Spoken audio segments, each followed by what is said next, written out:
Hello students, next topic is data link layer, control and protocols. So today we will discuss flow control.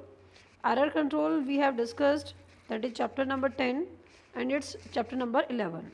So what is flow control? Flow control is a coordination or control coordinate the amount of the data that can be sent before receiving acknowledgement and is one the most important duty of the data link layer.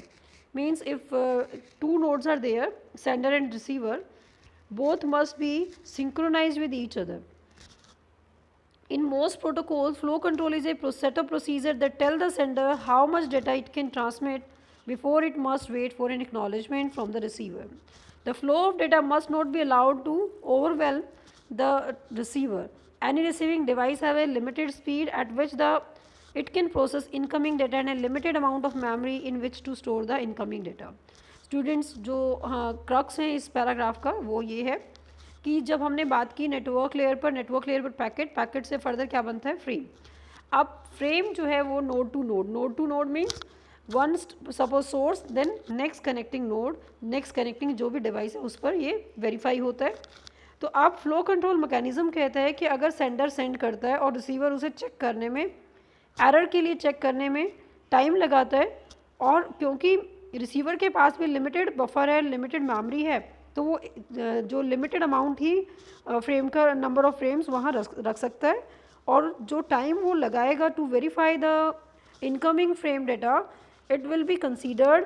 ऐसा ना हो कि sender frame send किए जा रहा है और receiver उनको प्रॉपरली चेक नहीं कर पा रहा है, मीन्स रिसीवर के पास क्यू लग जाती है.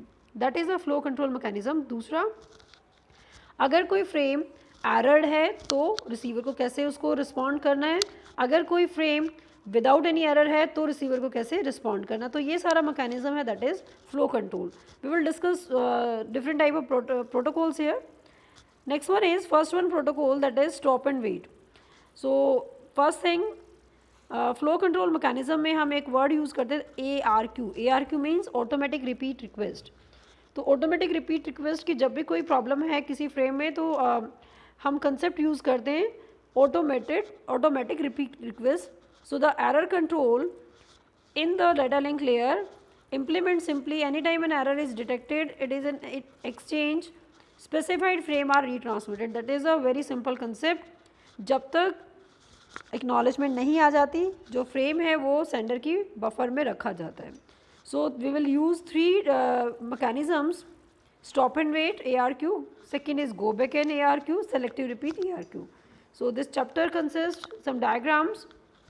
So you have to take care for everything. First one is stop and wait. Stop and wait start करें उससे पहले हमें कुछ जो points हैं वो हमें ध्यान रखने हैं.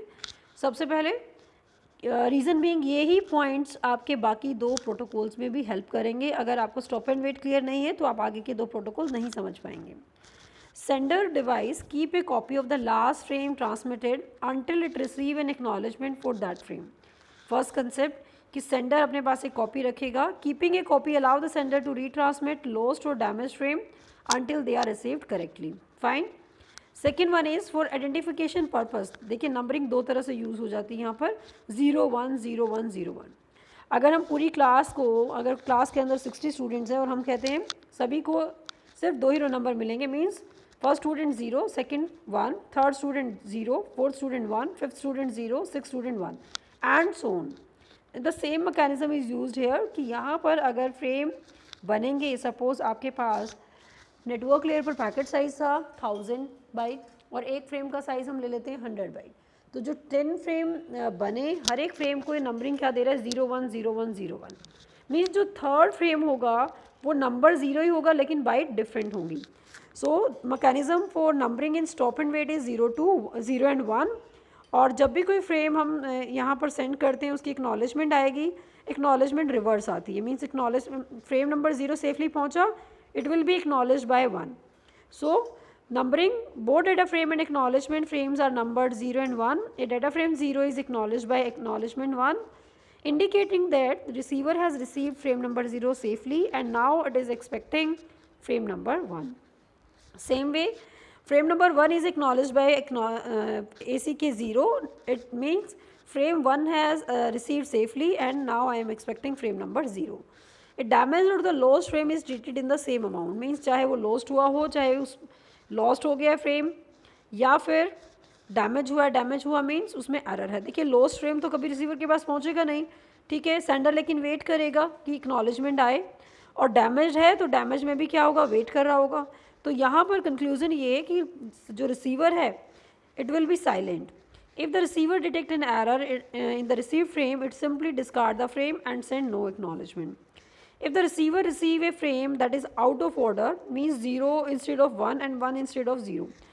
हम यहाँ एक आर वेरिएबल भी आगे यूज़ करेंगे जिसे इंडिकेट किया जाता है for which frame number the receiver is waiting. अगर वो आर नंबर और इनकमिंग फ्रेम का नंबर मैच नहीं होता है तो वो डिस्कार्ड कर दिया जाता है, that is called out of order receive frame. Sender has a control variable which we call S that hold the number of recently frame. S variable हम sender side use करते हैं और R side receiver side हम use करते हैं R variable. Next one is the sender start a timer when it send a frame. It sender side timer start होगा कब होगा, जैसे ही उसने frame send किया। अगर within that duration acknowledgement आ जाती है, well and good, अगला frame send कर दिया जाता है। अगर नहीं आती है तो वो assume करता है कि frame lost हुआ है या डैमेज हुआ है, सो क्या करेगा, जो बफर में कॉपी रखी उसको रीसेंड कर देगा। Receiver send only positive acknowledgement for the frame receive safe and sound, it is silent about damage frame और लॉस्ट। लॉस्ट क्या, इसके पास आया ही नहीं, तो डैमेज के केस में भी क्या होगा, it will be silent. So stop and wait में यही एक लिमिटेशन भी है, आगे गो बैक एन में भी ये लिमिटेशन रहेगी कि ये यहाँ पर वेट करना पड़ता है सेंडर को जब तक टाइम आउट नहीं होता, क्योंकि रिसीवर विल बी साइलेंट चाहे वो डैमेज मीन्स एरर्ड है या फ्रेम कहीं लॉस्ट हुआ है। Acknowledgement number always define the number of next expected frame, तो ये हम डिस्कस कर चुके हैं। फ्रेम 0 पहुँचा है तो एक्नॉलेजमेंट 1 आएगी, फ्रेम 1 पहुँचा है तो एक्नॉलेजमेंट 0 आएगी। नॉर्मल ऑपरेशन हम सबसे पहले लेते हैं। यहाँ नॉर्मल ऑपरेशन में देखिए, बहुत अच्छे से ध्यान से देखिएगा, दो वेरिएबल की बात हुई, एक एस और एक आर। दोबारा रिपीट कर रहे हैं, S is the variable that indicate the latest और the recently send frame number, means ये क्या करता है, या सेंडर एंड पर एक बफर रखता है और बफर के अंदर फ्रेम 0 के कंटेंट रखेगा। साथ में एस वेरिएबल में ये इंडिकेट होगा कि बफर में जो कंटेंट है वो कौन से फ्रेम का नंबर है, फ्रेम नंबर के है, और या हम कहें अभी एस इंडिकेट कर रहे हैं कि उसने अभी अभी कौन सा फ्रेम सेंड किया। आर वेरिएबल, अगर हम इसको जो वर्टिकल लाइन्स है इनको हम टाइमलाइन देखें, इनको टाइमलाइन एज्यूम करें, तो यहाँ पर आर वेरिएबल जब यहाँ फ्रेम रिसीव होता है उसे थोड़ा सा नीचे है, sorry, R variable is upper side if we compare,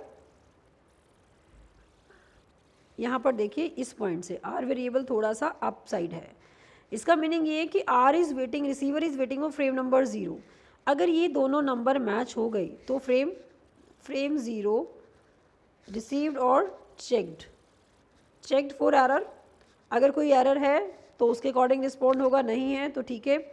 जैसे ही कोई एरर नहीं मिली यहाँ पर तो सिंपली क्या होगा, आर विल चेंज इनटू 1। कब चेंज हुआ 1, यहाँ नीचे लिखा हुआ, लेकिन जैसे ही ये एरो है इसके जस्ट नीचे, इससे ऊपर नहीं आएगा। ये आपको ड्रॉ करते हुए ध्यान रखना है, क्योंकि ये बुक है तो इसमें बिल्कुल सब चीज़ें प्रिंटेड है। अगर आप बाय हैंड राइट करेंगे तो इस एरो के नीचे नीचे आपका ये R1 होना चाहिए। Reason being after sending acknowledgement, जैसे ही फ्रेम रिसीव हुआ उसके बाद इन्होंने एक्नॉलेजमेंट सेंड की, और एक्नॉलेजमेंट सेंड करते ही आर क्या कर लेता है, अपने आप को change 1। Now receiver is waiting for frame number 1। अब एक्नॉलेजमेंट अभी तक क्या है, एस इज़ इक्वल टू 0, यहाँ तक एस 0 है, यहाँ तक इस एरो, जो ये एरो इनकमिंग एरो है, यहाँ से पहले एस 0 है, ठीक है। जैसे एक्नॉलेजमेंट मिली, it means the frame 0 has received safely and now the receiver is waiting for frame number 1। अब क्या होगा, जो बफर के कंटेंट है वो इरेज कर दिए जाते हैं और नए कंटेंट, मीन्स अगर 100 बाइट है तो नेक्स्ट 100 बाइट्स अब बफर में रखी जाएंगी, और एस वेरिएबल क्या हो जाएगा 1, और फ्रेम नंबर 1 सेंड कर दिया गया। As R was 1, frame incoming frame is also 1, दोनों मैच हुए, frame 1 accepted and checked for error, कोई प्रॉब्लम नहीं है। जैसे ही यहाँ से एक्नॉलेजमेंट जाएगी, आर बिकम्स 0, यहाँ पर फ्रेम नंबर 1 के लिए एक्नॉलेजमेंट आई। अब यहाँ एस इंडिकेट 0 कर रहा है, इसका मतलब ये इससे पहले अभी भी क्या चल रहा है, एस इज इक्वल टू 1, ठीक है स्टूडेंट्स। सो एक्नॉलेजमेंट 0 रिसीव करते ही अभी क्या है, एक्नॉलेजमेंट 0 रिसीव की, उसके बाद ये क्या कर देगा, फ्रेम नंबर 0। अब ये दोनों मैच हुए, मैच हुए तो फिर से यहाँ से क्या हो जाएगा, ACK 1 और यहाँ पर R कितना हो जाएगा 1. This is normal operation. Fine. Next one is, second one is lost and damage frame. Lost and damage frame में क्या होगा, हमें पहले ही कंसेप्ट क्लियर कर दिया गया था कि लॉस्ट हो या डैमेज हो, दोनों में ही जो रिसीवर है वो साइलेंट रहेगा. तो यहाँ पर फिर से देख लेते हैं अपने टूल्स के साथ. Frame number initially S is 0, R is 0. R ऊपर लिखा हुआ है, ये ध्यान रखिएगा. देखिए, receiver is waiting on frame number 0. Sender ने सबसे पहला फ्रेम सेंड किया 0. Everything is okay. After sending acknowledgement R becomes 1. ठीक है. S1 S becomes 1 when S1 कब होगा, आफ्टर रिसीविंग दिस एक्नॉलेजमेंट. तो कभी भी बाय मिस्टेक यहाँ पर S1 मत लिख दीजिएगा. जब तक एक्नॉलेजमेंट रिसीव नहीं होगी तब तक ये S1 नहीं हो सकता. क्यों? S1 कब होता है, जब बफर के कंटेंट चेंज करते हैं और नया फ्रेम, यहाँ नए फ्रेम के कंटेंट इस बफर में रखे जाते हैं. ठीक है. फ्रेम नंबर 1 सेंड किया लेकिन वो लॉस्ट हो गया due to some transmission problem, due to some networking problem. Frame 1 lost हुआ. ठीक है. R क्या चल रहा है अभी, R1. R यहीं 1 हो गया था आफ्टर सेंडिंग एक्नॉलेजमेंट. अब क्या हुआ, जैसे ही फ्रेम सेंड किया जाता है उसके साथ ही एक यहाँ पर टाइम आउट के लिए मीन्स टाइमर लगा दिया जाता है. टाइम आउट इतने टाइम के बाद अब सेंडर ये एज्यूम करता है कि मेरा फ्रेम लॉस्ट हुआ है, तो वो सिंपली क्या लेगा, उसी फ्रेम की एक कॉपी सेंड कर देगा. क्यों? क्योंकि उसके बफर में है अभी S अभी तक क्या चल रहा है, 1 ही चल रहा है. ठीक है. R is 1. R is 1 right. और रिसीवर को अभी फ्रेम नहीं मिला है, frame incoming frame is also 1. Match हुआ, बिल्कुल सही है सब फ्रेम. मान लीजिए कोई एरर नहीं है तो क्या होगा, R विल बिकम 0. सॉरी. ठीक है. तो यहाँ पर क्या आ जाएगा, एक्नॉलेजमेंट 0. ये तो हुआ फ्रेम लॉस्ट का केस. अब कई स्टूडेंट्स के डाउट होंगे यहाँ पर कि मैम फ्रेम डैमेज का कैसे दिखाएं. डैमेज के केस में ये फ्रेम आएगा. ठीक है. फ्रेम 1 एरर्ड. ठीक है. फ्रेम 1 एरर्ड. अगर एरर्ड है तो R अभी भी 1 रहेगा. ये लॉस्ट वाली एरो को यहाँ से हटा दीजिए, सिर्फ आपको ये लिखना है frame 1 एरर्ड, R is 1. Again time out. फिर S क्या करेगा, अपने बफर में रखा हुआ सेंडर कॉपी सेंड कर देगा. फ्रेम नंबर 1 के लिए वेट कर रहा है, आ भी फ्रेम नंबर 1 रहा है और बाकी नॉर्मल ऑपरेशन स्टार्ट हो जाएगा. This is frame damaged. तो कई बार बाय नेम अलग केस आ जाता है, तो फ्रेम डैमेज में सिर्फ ये लाइन आपको आगे करनी है. ठीक है students.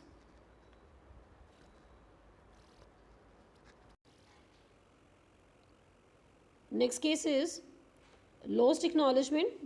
So in acknowledgement lost, see, sender ने फ्रेम नंबर 0 सेंड किया, रिसीवर ने रिसीव किया, एक्नॉलेजमेंट 1 सेंड की, नेक्स्ट फ्रेम आया frame number 1, R is also 1.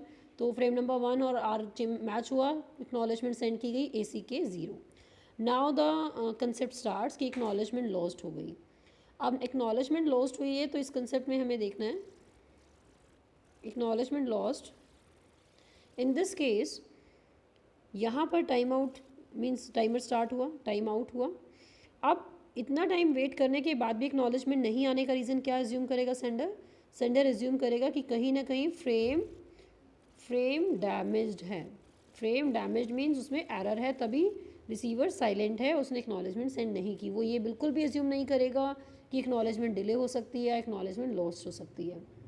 After sending the acknowledgement, ये एक्नॉलेजमेंट जैसे ही सेंड की, R क्या हो गया था 0. ठीक है. R नीचे लिखा हुआ, लेकिन कब हो जाता है R, after this point R become 0. Now the sender simply resend the content of the buffer. Buffer में कंटेंट क्या है, F1 के. फ्रेम नंबर 1 सेंड किया, ये नंबर 1 है, ये नंबर 0 है. ये अब टाइम आ गया जब हमें नंबरिंग समझ आएगी कि R वेरिएबल में जो नंबर है और इनकमिंग फ्रेम का जो नंबर है, अगर ये मैच नहीं हुए तो ये डिस्कार्ड कर दिया जाए. सो एक्सपेक्टेड फ्रेम 0, फ्रेम 1 डिस्कार्डेड.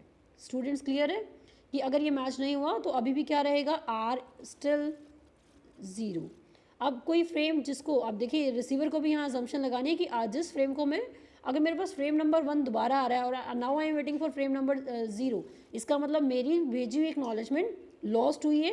वो डिले के लिए रिसीवर कभी भी एज्यूम नहीं करता. ये भी एक कंसेप्ट है. सेंडर कभी ये एज्यूम नहीं करता कि मेरा फ्रेम जो है लॉस्ट हुआ है उसको यही लगेगा लॉस्ट हुआ है मीन्स आइदर लॉस्ट और डैमेज, ये कभी यहाँ पर एक्सपेक्ट नहीं किया जाएगा सेंडर साइड से कि एक्नॉलेजमेंट डिले है, और रिसीवर साइड से कभी भी एक यहाँ पर एक्सपेक्ट नहीं किया जाएगा कि हो सकता है एक्नॉलेजमेंट डिले हो, उसके यहाँ पर एजम्पशन यही कि एक्नॉलेजमेंट लॉस्ट हुई है, लॉस्ट का ही हम ज़्यादा केस कंसीडर करते हैं या एरर्ड का। सो एक्नॉलेजमेंट लॉस्ट हुई, तो यहाँ पर जब वो फ्रेम पहले एक्नॉलेज कर चुका है, इसका मतलब क्या है कि अब हमें यहाँ पर एक डुप्लीकेट, रिसीवर को एक डुप्लीकेट एक्नॉलेजमेंट सेंड करनी चाहिए, और डुप्लीकेट एक्नॉलेजमेंट सेंड हुई, अभी भी एस कितना चल रहा था 0। After receiving this sorry it was 1 as last time it sent frame number 1, so after receiving AC के 0 again जो डुप्लीकेट एक्नॉलेजमेंट है एस कितना हो जाएगा 0 यहाँ इस पॉइंट पर। ठीक है स्टूडेंट्स, ये है एक्नॉलेजमेंट केस डिले का, सॉरी लॉस्ट का केस। और एक्नॉलेजमेंट डिले, तो एक्नॉलेजमेंट डिले को यहीं से ड्रॉ करने की ट्राई करते हैं, वैसे डायग्राम आपका सेपरेटली गिवन होगा इसमें, फिर भी आप देखिए एक्नॉलेजमेंट डिले में क्या हो जाता है। इस लाइन को आप यहाँ तक दिखा दीजिए, ए सी के 0। ठीक है, अब टाइम आउट यहाँ हो के सेंडर फिर से अपनी कॉपी सेंड करेगा, लेकिन रिसीवर को as per the previous rule expected frame 0 frame number 1 discarded, so it will send एक डुप्लीकेट एक्नॉलेजमेंट। लेकिन इससे पहले ये डुप्लीकेट एक्नॉलेजमेंट आए, यहाँ इस पॉइंट पर जब जैसे ही डिलेड एक्नॉलेजमेंट मिली एस कितना हो जाएगा 0, और यहाँ से फ्रेम स्टार्ट हो जाएगा फ्रेम नंबर 1। ये चेंज है। अगर आप ये डायग्राम समझ लेते हैं, हम नेक्स्ट डायग्राम देखें उसके बजाय हम यहीं से ले, एक्नॉलेजमेंट डिले हुई है, डिले के केस में हमें क्या दिखाना है, टाइम आउट पहले हो चुका है, टाइम आउट होते ही दोबारा यहाँ पर हम फ्रेम सेंड कर चुके हैं, रिपीटेड फ्रेम है ये। लेकिन जब डिलेड एक्नॉलेजमेंट मिली तो यहाँ पर अब सेंडर को नहीं पता ये पिछली एक्नॉलेजमेंट है कि मेरी न्यू है, उसको एक्नॉलेजमेंट मिली है, बस यही कंसेप्ट क्लियर होना चाहिए। सो एक्नॉलेजमेंट मिली, ए सी के 0 है, it means S variable change हो गया, 0 हो गया, फ्रेम नंबर 0 इसने सेंड, फ्रेम नंबर 0 ये सेंड करेगा, ये करेक्ट करिए सॉरी, फ्रेम नंबर 0 सेंड करेगा, यहाँ 0 है और यहाँ भी 0 है, नंबर मैच हुआ और नॉर्मल ऑपरेशन आगे का स्टार्ट हो गया। Next one is delayed acknowledgement. चलिए देख लीजिए जो हमने डायग्राम बनाया था, यहाँ पर डिलेड में stop and wait delayed acknowledgement. अब यहाँ पर देखिए क्या है, ए सी के 1 डिले हुई और रिपीटेड फ्रेम हमने सेंड किया, expected frame 1 then frame 0 discarded. तो यहाँ एक फ्रेम 1 को यहाँ एक तरह से लॉस दिखाया गया है, this is not correct way, जो हमने लास्ट डायग्राम बनाया वही आप कंसीडर कीजिएगा, इसमें अगर जाएंगे तो ज़्यादा कॉम्प्लिकेटेड है, ये वो कन्फ्यूजिंग हो जाएगा। ठीक है students, so next topic is piggy banking. Piggy banking means by directional, it is a method to combine data frame with an acknowledgement. For example, station A and B both have data to send. Instead of sending separate data and acknowledgement, station A send a data frame and include an acknowledgement for station B. Means bi-directional, एक तरह से full duplex mode में हम बात कर रहे हैं यहाँ पर. Both the devices can be sender, can be receiver. So here we use A and B, not sender and receiver. In this concept, this S variable is for as a sender and this S variable B as a sender. This R variable is used for B as a receiver and this R variable is used A as a receiver. देखिए क्या किया इसने, A ने send किया frame number 0 और साथ में भेज दी acknowledgement 0 that I am waiting for frame number 0 from B side, right. B ने भी आंसर में क्या किया, अगर एक फ्रेम नंबर 0 सही था, सेफली पहुंचा था, एक्नॉलेजमेंट 1 सेंड की और साथ में जो पिछली रिक्वेस्ट थी फ्रेम नंबर 0 सेंड किया। ठीक है, नेक्स्ट फ्रेम एक्नॉलेजमेंट 1 थी तो यहाँ से फ्रेम नंबर 1 आया और फ्रेम नंबर 0 सेंड किया गया था B से A को, तो इसकी एक्नॉलेजमेंट क्या जाएगी AC के 1। सेम वे वापसी में फ्रेम नंबर 1 सेंड किया था A से B, A टू B हमने सेंड किया है फ्रेम नंबर 1, तो एक्नॉलेजमेंट क्या जाएगी 0 और यहाँ से AC के 1 था कहाँ से A to B, means A requesting to B that R now I am waiting for frame number 1, तो यहाँ क्या गया B to A that is frame number 1। So practically piggybacking ही यूज़ होता है। SDLC में आपको दिखाएंगे भी कि दोनों साइड की हमारी अरेंजमेंट रहती है नंबरिंग की, कि एक ही फ्रेम के अंदर आप डेटा भी कैरी करते हैं और किसी दूसरे फ्रेम का दूसरी डायरेक्शन से आए फ्रेम की एक्नॉलेजमेंट भी कैरी करते हैं। So this was all about stop and wait.